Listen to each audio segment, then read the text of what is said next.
이지만은 참석하지 않아서 유감을 다시 한번 표현합니다. 그러면 존경하는 김남희 의원님의 질문이 있겠습니다. 광명을 국회의원 김남희입니다. 마은혁 헌법재판관 후보자님은 지난 12월 3일 밤 10시에 집에 계셨다고 하셨죠? 네. 어떤 일을 하고 계셨습니까? 막 집에 들어왔을 때, 네. 그리고 이제 씻고 TV를 켰는데 자막에 비상계엄이 선포되었다는 자막을 보게 되었습니다. 평소와 다를 바 없는 하루를 보내고 계셨죠? 그렇습니다. 사무실에서 일을 하고 퇴근을 한 직후였습니다. 저도 마찬가지였습니다. 씻고 잠자리에 들기 위해서 준비를 하고 있었습니다. 12월 3일 저녁 10시경까지 우리 국민은 평소와 다를 바 없는 하루를 보내고 있었습니다. IMF 사태가 일어났던 것도 아니고요. 글로벌 금융위기가 닥친 것도 아닙니다. 천안함 피격 사건이나 연평도 포격전 같이 북한과의 국지전이 일어나지 않았습니다. 12월 3일 후보자님과 저를 포함한 우리 국민들은 대한민국 헌법의 보호를 받으며 고단하지만 평범한 하루를 보내고 있었습니다. 그렇게 생각하시죠? 네. 평범한 하루는 12월 3일 10시 23분경 윤석열 대통령의 계엄 선포로 무너져 버렸습니다. 저는 아들, 딸 두 아이에게 앞으로 어떤 일이 있을지 모르겠다고 말하며 국회로 향했습니다. 국회로 가는 길에 초등학교 6학년 딸아이가 뉴스에 나온 국회 봉쇄 소식을 보고 엄마 이제 못 보는 거냐며 사랑한다고 메시지를 저에게 남겼습니다. 그 메시지를 남길 때 아이가 어떤 마음이었을지 생각하면 마음이 아립니다. 12월 3일 비상계엄 선포 이후 우리 국민은 다시 평범한 일상을 되찾기 위해 힘겨운 시간을 보내야 했습니다. 국민 여러분의 헌신과 참여 덕분에 우리는 민주주의를 지키고 대한민국의 헌정 질서를 바로 세우는 길에 올라설 수 있었습니다. 마은혁 후보자께서는 우리 국민의 헌신에 응답하고 대한민국 헌법을 수호하는 역할을 수행하여야 합니다.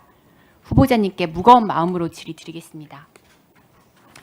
12월 3일 국회 모습을 보겠습니다.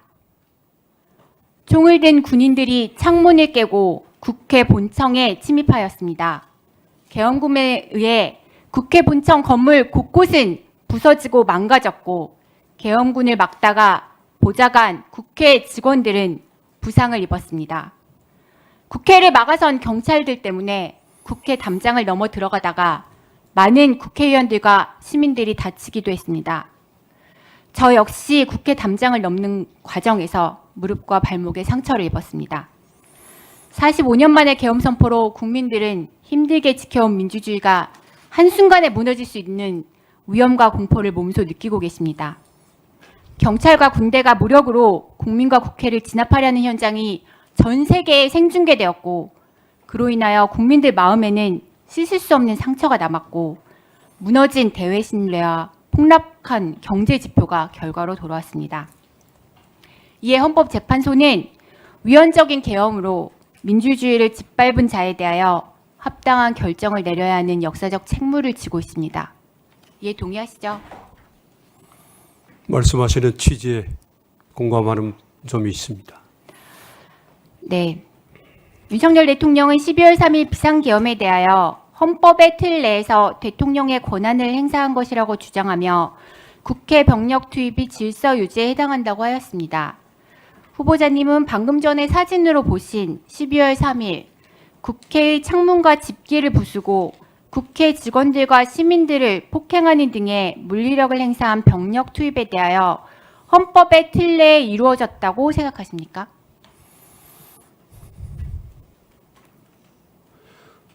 그러한 행위들의 위헌 여부라든가 하는 점은 역시 아무래도 탄핵 심판에서 쟁점으로 등장을 할 것 같습니다.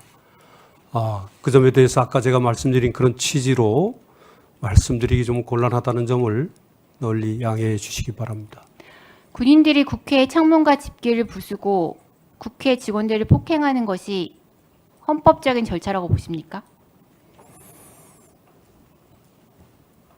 그것이 절차적인 어떤 요건과 비상계엄의 절차적인 요건을 위반한 것인지 여부에 대해서 하나의 또 쟁점이 될 수 있을 것 같습니다. 그런 점을 제가 아까 말씀드린 그런 취지에서 양해 말씀을 올립니다. 마은혁 후보자님은 서면 질의에서 담당했던 사건 중 가장 의미 있는 판결에 대하여 위헌 무효인 긴급조치 9호 발령으로 인한 국가배상 책임을 인정한 판결을 선고한 것이라고 답변하셨습니다. 맞지요? 네. 왜 그 판결을 가장 의미 있는 판결이라고 생각하셨는지 답변 간단히 부탁드립니다. 무엇보다도 저는 그 판결이 국가 권력의 통제라는 관점에서 대단히 의미 있다고 생각을 했습니다. 당시